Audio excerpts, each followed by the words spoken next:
Tout est dans la manière de vivre les choses, de leur dire oui. La réponse est toujours oui.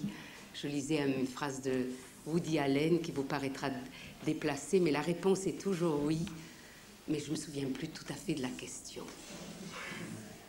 Et c'est ça, cette sensation, tout ce qui nous est présenté dans la vie, tout ce qui fait partie du quotidien, de notre rapport aux choses, le rapport avec les êtres, le rapport avec la nourriture, le rapport avec les sens, avec les sons, tout ce qui nous entoure, les êtres qui m'entourent, les formes d'amitié, les formes d'amour, la sensualité amoureuse, la passion, la tendresse, toutes ces formes d'être au monde, toutes ces voies royales de découvrir la raison de ma présence au monde.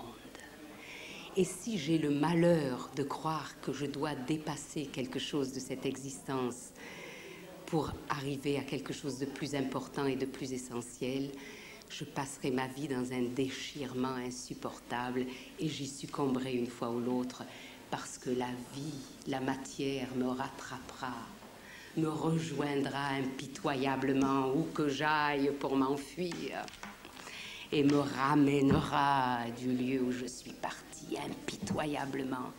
Il n'y a pas de fuite.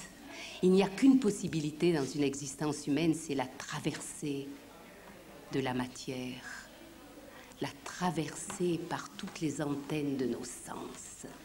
Et si quelqu'un croit qu'il va pouvoir y échapper, il se prépare un mauvais retour entre deux gendarmes.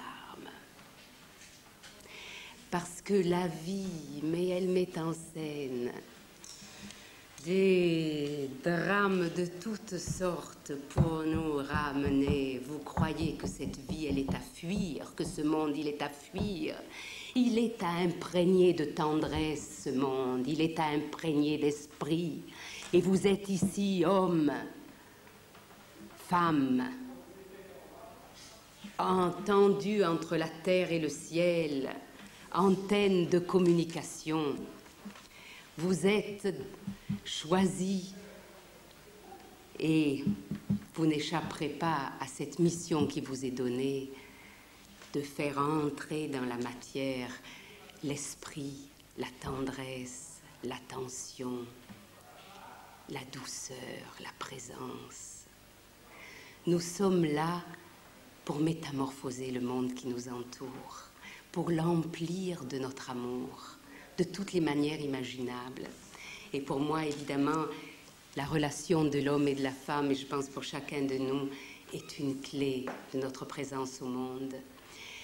Il y a une chose qui m'a particulièrement frappée, c'était l'analyse que fait le préhistorien Leroy-Gourhan de tous les débuts de culture, les premiers débuts de culture. On assiste toujours à une union du sacré et de la sexualité, et dans ce sacré et la sexualité se fonde la société. Et c'est des sociétés, évidemment, qui sont liées au sacré encore. Et il est évident que quand une société a décidé de détruire la relation au sacré, enfin, c'est pas une décision qui se prend en un instant, mais c'est pas la peine de s'attaquer à la religion, aux grands édifices. Il suffit de détériorer la relation de l'homme et de la femme, de l'humilier, de la détruire, de la banaliser, de la salir de toutes les manières imaginables.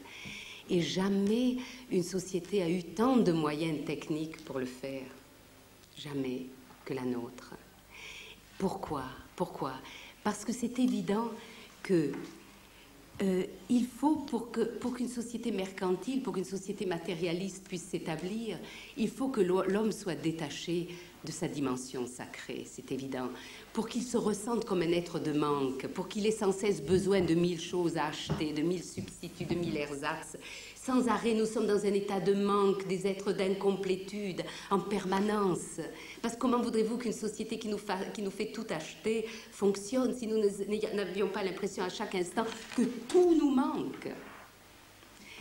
Et une des plénitudes les plus parfaites est évidemment celle de la sensualité, de l'amour, de la présence à elle. Tout est là, rien ne manque. Au moment où entre l'amour dans une existence, il n'y a aucune... Qu'est-ce que vous voulez qui manque encore à des êtres? Et c'est évident que la destruction de l'amour est le meilleur coup diabolique qu'on se puisse imaginer pour établir le pouvoir d'une société mercantile, et qui fait de tous les êtres des êtres de faim et de soif, des êtres de demande, des êtres qui ont toujours besoin de quelque chose. Et il est dans notre pouvoir et au niveau de chacune de nos existences de retrouver cette relation quotidienne dans tout ce que nous faisons, dans tous les gestes que nous faisons et dans nos sentiments, bien sûr, avec la dimension sacrée. Évidemment, une passion est un cas tout à fait extrême,